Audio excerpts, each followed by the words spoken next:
Now, one thing you have to realize, when you play guitar, you will be playing a lot of chords.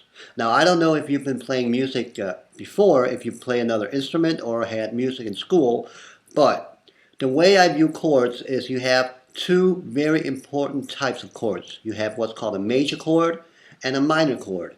Now, a major chord is generally more bright or happier in the sound, whereas a minor chord is more dark, more melancholy. Some even call it sad.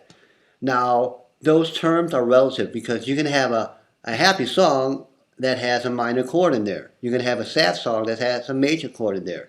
But it's important to distinguish between the two because if you play a song and you have an E major but you play E minor instead, it's going to sound completely different. So view it as two types of chords, major and minor. Now every chord you play on the guitar is going to have a major version and a minor version. Everything else is just additions to those two types of chords. Alright, so the two first chords we're going to learn are going to be E minor and E major.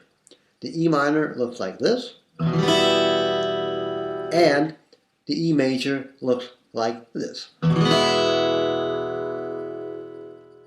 Now hopefully you can hear that there's a little bit of a difference in the sound. The minor has a darker tone to it, darker sound, darker what's called quality. The major chord has a happier, brighter sound. Now let me play those two up close for you.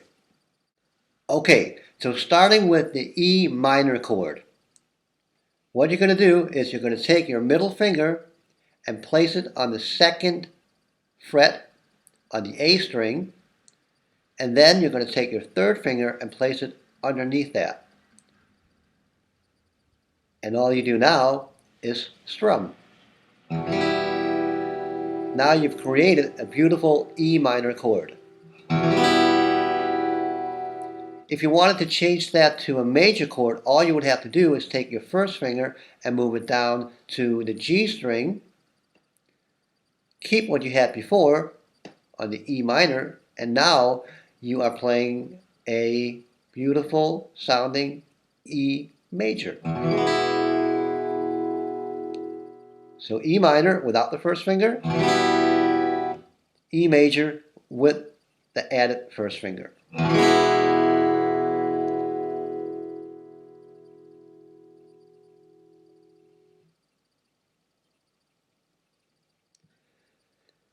What I do with my right hand when I play these two types of chords, when I play the E minor, I play every string.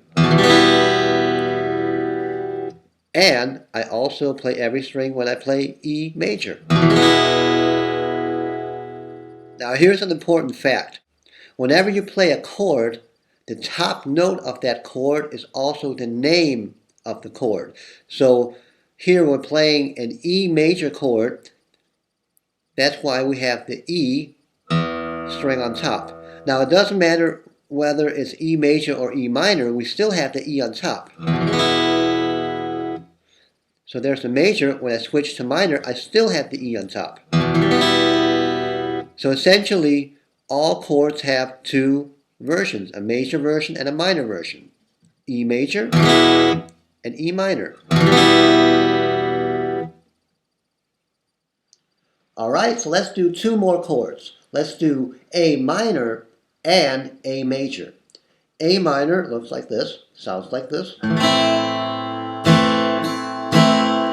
And A major sounds like this. Minor, A major. So let's play an A minor chord. It's going to look like this. And what's interesting is it's actually the same fingering as you had with E major. You're just moving everything down a step. So middle finger goes on the D string. You got the third finger under that, and then you add the first finger here on the first fret of the B string, and you play.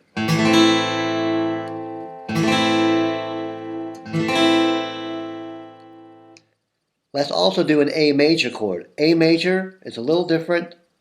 Here you want to squeeze all your fingers within the first fret here. So that means second fret, 1, 2, second fret, first finger, middle finger, third finger, there we go, and then you have a nice, hopefully, a nice sounding A major chord.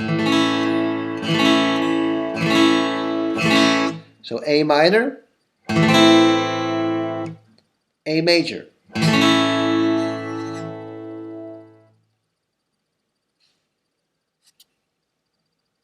So just like before, when I'm playing the E, I had the E on top. Because we're playing A now, we have to start on the second string, which is A. So when you're playing an A minor chord, you want to not play that top note. You want to start on the second string or the fifth string, depending on how you look at it. But this note here.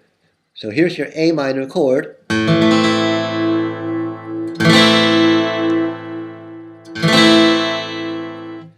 And when you play the A major chord, you do exactly the same thing. You start on the second string here and play that note or that chord. A minor, A major.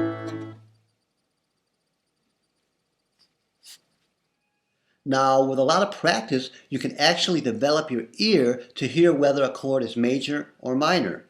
This is a great skill, and I always tell my own students to work on developing their ears. The reason you want to develop your ear is because essentially music is about listening. And if you can hear whether a chord is major or minor, it's just going to enhance your level of musicianship. Now let's say you're playing in a band or you're in a jam situation. If you can hear what chords are being played, it's going to make things a lot easier.